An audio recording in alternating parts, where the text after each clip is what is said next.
do your research, and know your customers. Identify your customer segments and, where feasible, perform price experiments to validate willingness to pay. And don't be afraid to experiment with subsets of your customer base and try to innovate your approach.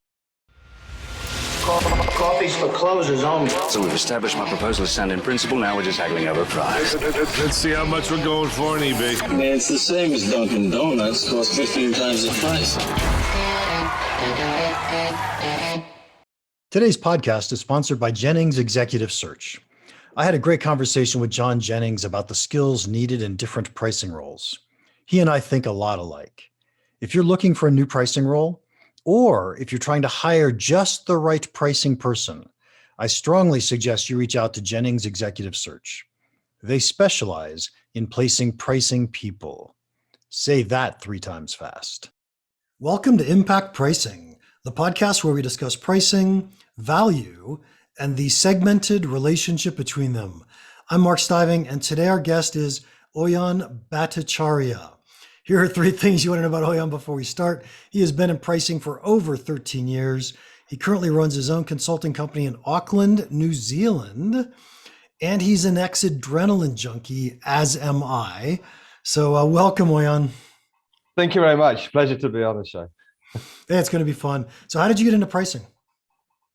I think my love affair with pricing started sort of back in school with a little bit of a side hustle, buying and selling niche products from France. This was sort of buying and selling to other students.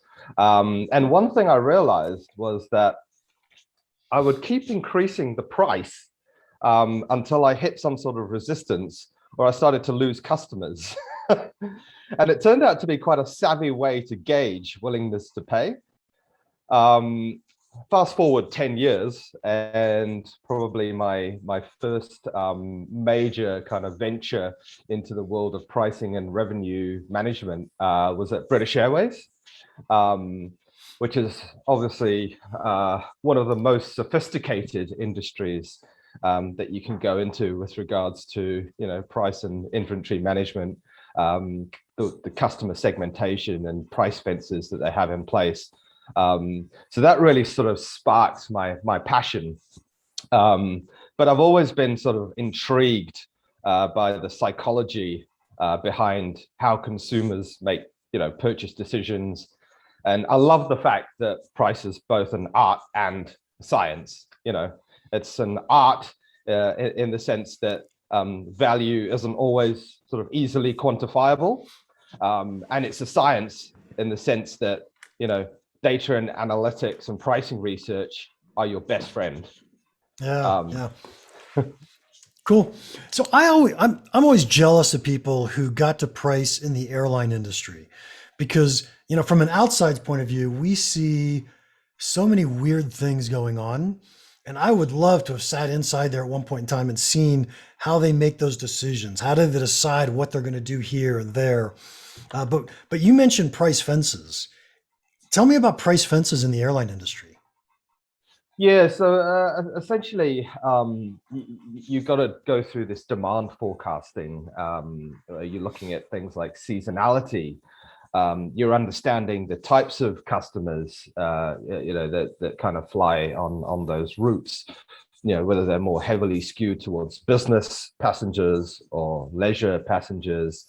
And then where the sort of price fencing comes into place very effectively with airlines is the way that they use fare classes and the way that they use fare rules around that. So depending on how, and the main value driver here is flexibility, as well as the ability to perhaps make changes to your schedule, or get refunds. Those are the sort of key value drivers. So if you're very, very flexible and you can book a year out, then you get a much, much cheaper fare. And then as you get closer to the departure date, they start to close off those cheaper fare classes, and you start moving up to the Y fare class, which is the fully flexible and most expensive and premium fare class within economy. Yeah, two thoughts come to mind. First off, were you around when they were doing the requirement that said you had to have a Saturday night stay to get a discounted price? Ah, yes, I do vaguely recall that. You're really testing my memory here, by the way. We're going back about That's 15 okay. years. But yes, I do vaguely remember that, and I also remember that they had weekend surcharges as well. A really interesting thing, actually, while it comes to mind, is the price promise that this particular airline had around always offering the best price to its direct customers. And why that's Mm, very interesting is that the acquisition cost of indirect business is much more expensive. And so a lot of these sort of operators were using their commission to discount, to undercut the direct price. And so then that that increases your cost base. yeah, that's interesting.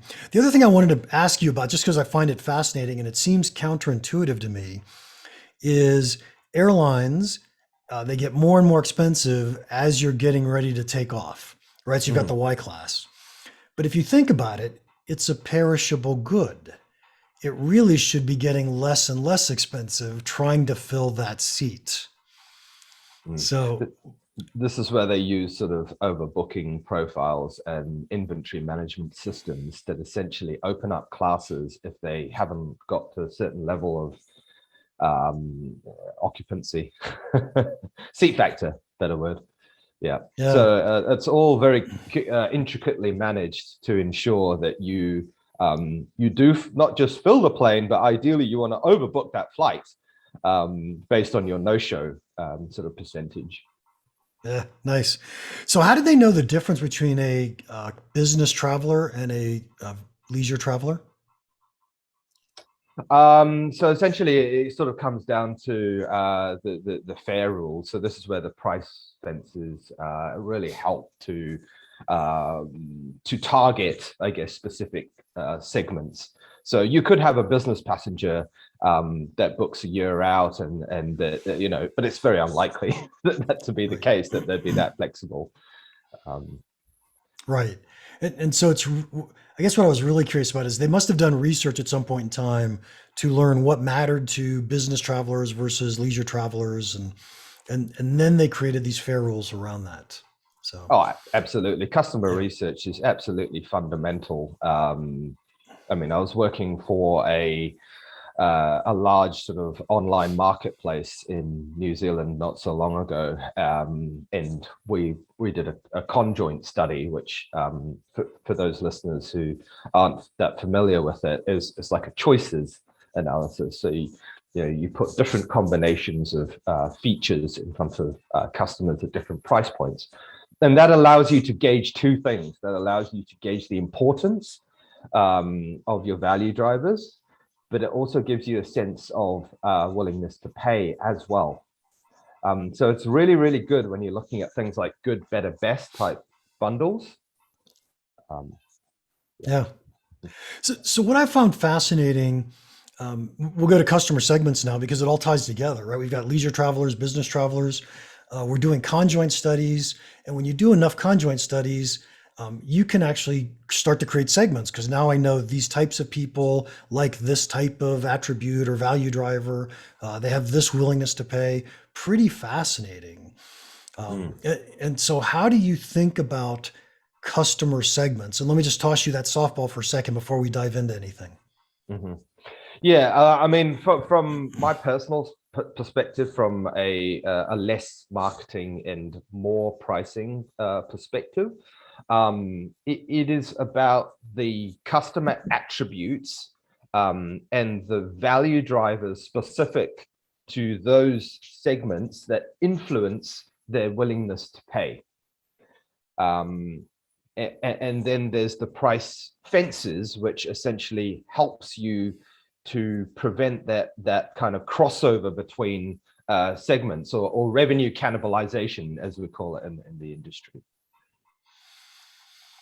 Right. And so, when you think of customer attributes, just to make sure we're on the same page, you're thinking of things like if I'm talking B2B, it might be company size, it might be industry that you're in, it might be number of employees. Things like that. Is that Maybe it'll be easier if I give you an example. beautiful? Yeah, so I worked a few years ago in Australia for a well-known cinema chain. And essentially, they had just implemented a recliner seating strategy. I don't know if you guys have those recliner cinemas, but they're really comfy and So I'm the market segment that loves those. Okay, go ahead. most people do. Although it does mean I sometimes doze off during movies. But Movies got to be better now. yeah. So they were the first to kind of bring that to market in Australasia, and essentially that kind of differentiated their proposition. However, what that meant was they had to strip out about 60% of the seats in order to do that, and so supply became a constraint. And when supply is a constraint, then yield management becomes really, really critical. Otherwise, your revenue just declines. And that's where I sort of came in to look at sort of, I guess, dynamic or variable pricing strategies and customer segmentation. And so I went through an exercise to actually understand the different customer types. So you could have, you've got your students, you've got your seniors, you've got your shift workers. And why it's important to identify shift workers is that they can go see a movie at different times to perhaps you and I, who are more constrained to outside of working hours. You Monday to Friday, 9 to 5 is generally a challenging time to go drop everything and go see a movie. And so I guess by identifying those segments, we're then able to understand the demand profile around sort of peak, off peak, to come up with a variable pricing strategy around time of day and day of week. And what we landed on was like a super saver, sort of saver peak type sort of pricing strategy, as well as geographic segmentation. So this is also where it gets quite interesting, is that there's quite a huge variation in what you could charge depending on where you lived, different suburbs, different regions. And so that was quite interesting. Yes. So tell me, how did you go about finding or defining those segments? So you didn't just wake up one morning and say, oh, I think seniors are different than adults and students and shift workers. How'd you find that? Well, I think we started with the internal sort of analysis around, looking at that kind of demand profile.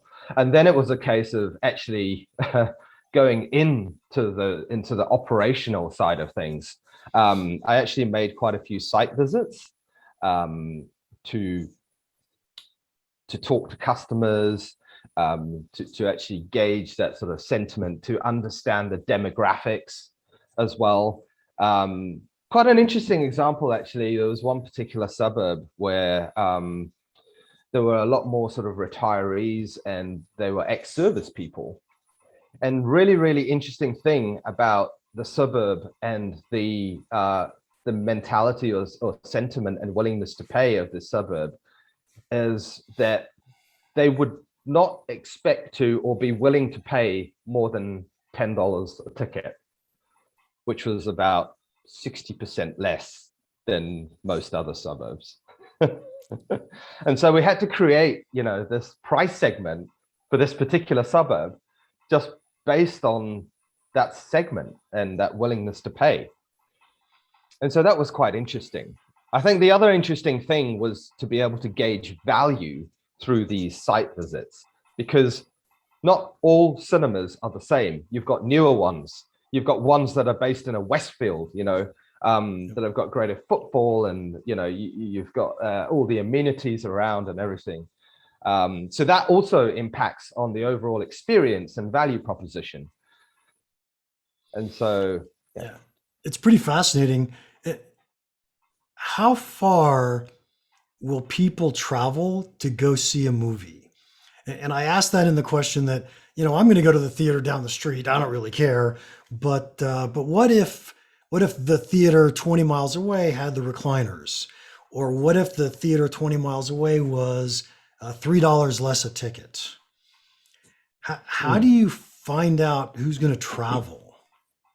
Yeah, I mean that's where your customer research sort of really sort of helps to support with those types of insights. Interestingly, we found that varied again quite a bit by sort of area, and certain people were quite price sensitive to the point where they would travel sort of 20 odd Ks to save a few dollars, or to get a better experience, I guess. And in this particular context, it was more about, okay, well, they were using a competitor, but they are now willing to travel a little bit further to use this particular cinema chain that had implemented its recliner strategy just for comfort and an improved experience. So that was quite interesting.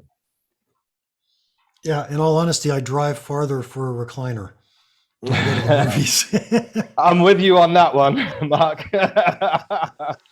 The other interesting thing here is, though, and something that I sort of did warn against, and unfortunately it was too late. They'd already got the ball rolling. Is it really the right strategic decision to upgrade your entire auditorium or your entire cinema to recliner seating? Or would it be better to actually differentiate the proposition by having premium seats in a certain part of the cinema and having that choice?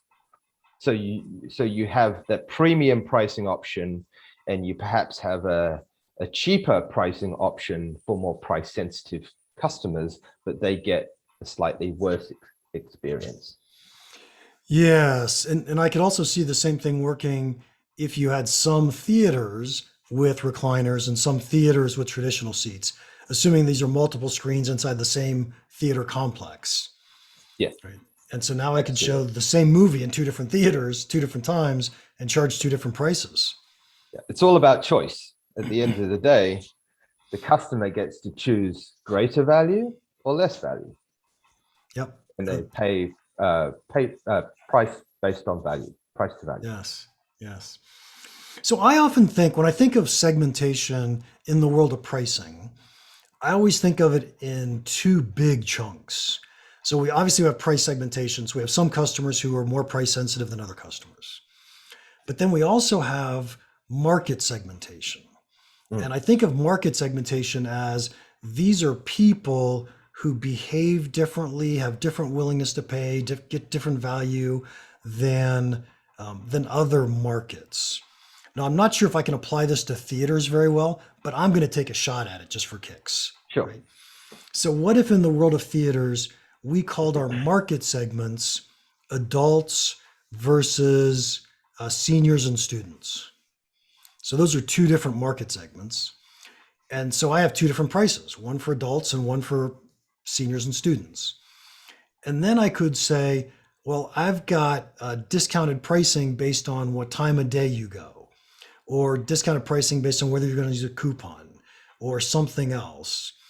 And that would still apply to everybody, right? So seniors, you get a discount, adults, you get a discount, doesn't really matter. And so I think of it as two different things. Now, in the world of theaters, it doesn't sound all that awesome, I got to tell you. But in the world of many other industries, like LinkedIn does this amazingly well. They've defined four different market segments. We've got professionals, salespeople, job seekers, and recruiters. And so they actually have different market segments that they've created different products for. They have different pricing for, and they can do good, better, best pricing or price segmentation inside those segments really well. Sorry. Go ahead. I think the trick though is to prevent those segments from merging, because depending on what your pricing strategy is, there's always a risk that a customer might be one segment, but they might pretend to be another segment just to get a cheaper price. And that's where you've got to get quite savvy. I mean, it's pretty straightforward in cinema, because you just ask to see an ID, right? You ask to see a student card or whatever it is, and that way you're protecting your revenue leakage, or your price leakage, or your cannibalization, however you want to call it.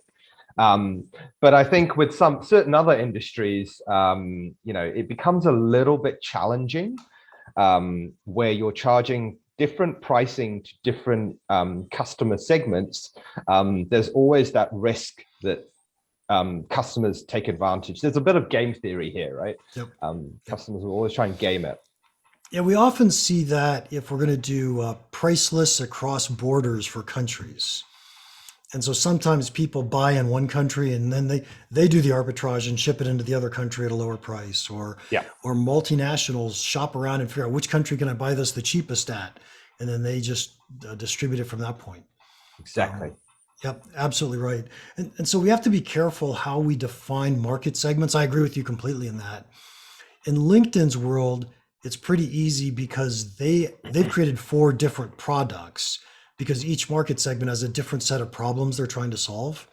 So that's pretty straightforward. But if you're just trying to take the exact same product and say, oh, I'm going to sell to this market segment at a different price than that market segment, then you're right. We've got some real challenges in that respect.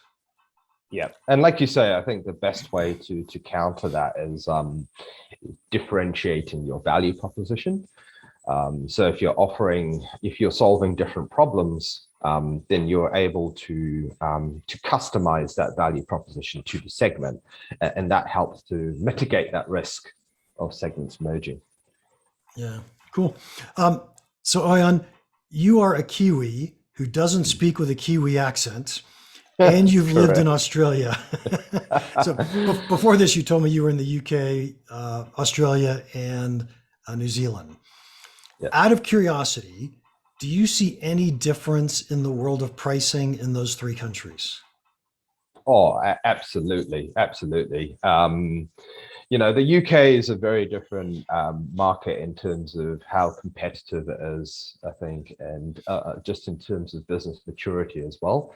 Probably similar to the US, I would expect.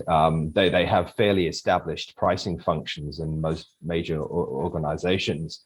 And then Australia, I think, in the last 10 years has really been growing in terms of that sort of maturity of pricing. And New Zealand, I think, is getting there, but still in its infancy. And the really interesting thing, or one of the biggest challenges that I've faced, is how pricing fits into organizations, and what is the perception of a pricing function within different industries. And I think it's really, really important to I guess have that autonomous lens as a pricing function. What often happens is you're part of a product team, or you're part of a finance team, and ideally you want to sit across all of those functions: sales, product, finance. You've got to have a deep understanding of the value proposition from the product guys. You've got to have a deep understanding of the customer from the sales guys. One of the most interesting roles that I had actually was whilst I worked for a company called Equifax, and they'd recently been acquired. They used to call Vita. They were acquired by this sort of US business, and it was I think initially the perfect opportunity to kind of sit in that kind of role in between sort of sales and product, and product being the owners of the P&L, were looking to maximize profit margin, and sales obviously more customer focused. They want to protect the customer relationship. The more delegation you give them around price, they seem to sort of utilize that delegation. And so pricing governance was really, really key to sort of protecting profit margin, I guess. So that was really, really interesting. And one of the core fundamental principles that we used to operate with is negotiating with backbone. Have you heard about that Reed book? Holden's book? Yep. Yeah, absolutely. And so they categorize sort of buyers in different ways, from sort of price buyers to value buyers to relationship buyers. There's another one, I think it's poker players. Poker players, yep. Yeah, and that's a great way to actually understand your customers, and how you actually negotiate with those customers and how you actually position price.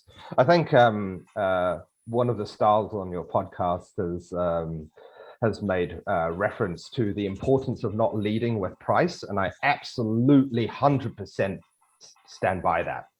Always lead with value. Yeah, no, I agree with that completely. So I want to tell a very quick story on New Zealand, and I want to get your reaction to if this makes sense to you. It doesn't. I used to teach at university level, and I know in the US, if I had asked the question, how many of you want to be rich? Every single hand would go up, right? When I'm teaching a marketing class. So I was teaching a marketing 101 class in Christchurch, New Zealand. And I asked that question. I don't know what prompted me to ask it. There was some weird conversation going on, but I asked the question, how many of you want to be rich? How many hands went up? Hold on. Zero.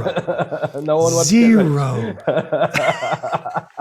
Now this was probably 15 or 20 years ago. Maybe attitudes have changed, but in my mind, it was fascinating because it said to me that they really and truly think differently about business, about life, about what's going on. So now your reaction, does that make sense? Does that surprise you? It was a little bit surprising, yeah. Is it? Okay. So maybe they're changing their attitude, or their attitude's modifying to be more materialistic like the rest of us. Yeah. Nice. All right. Well, since we're on New Zealand, I do have to tell one more story because it's my all-time favorite New Zealand story. My wife and I get up at 6 a.m. one day to go to, we're going to go to Queenstown. Queenstown or Queensland? Queenstown. That's where I did my skydiving. Yeah, it's the adrenaline capital of the world, isn't it? 100%. Right. Beautiful landscapes. You've got the lake, you've got the snowy mountains. It's just a perfect mix. Yeah, so we're going to go to Queenstown. We're up at 6 a.m, and there are these two guys drunk walking down the sidewalk, arms around each other. They're staggering. They actually crossed the street in front of us because I was trying to avoid them. And they said something to me. I have no idea what they said. And I said something really nice, being super, I don't want to cause any issues or anything. And they paused for just a second. They said, "You American?" And I said, "Yes, we are." Simultaneously, both of them threw their hands up in the air and said, "Don't shoot." Oh,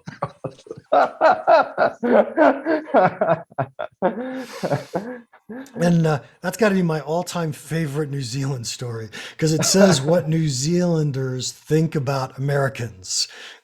Probably the rest of the world does too, but certainly Kiwis did. Yeah, I was going to say there's a few sort of stereotypes, I guess, that are universal. But Yeah.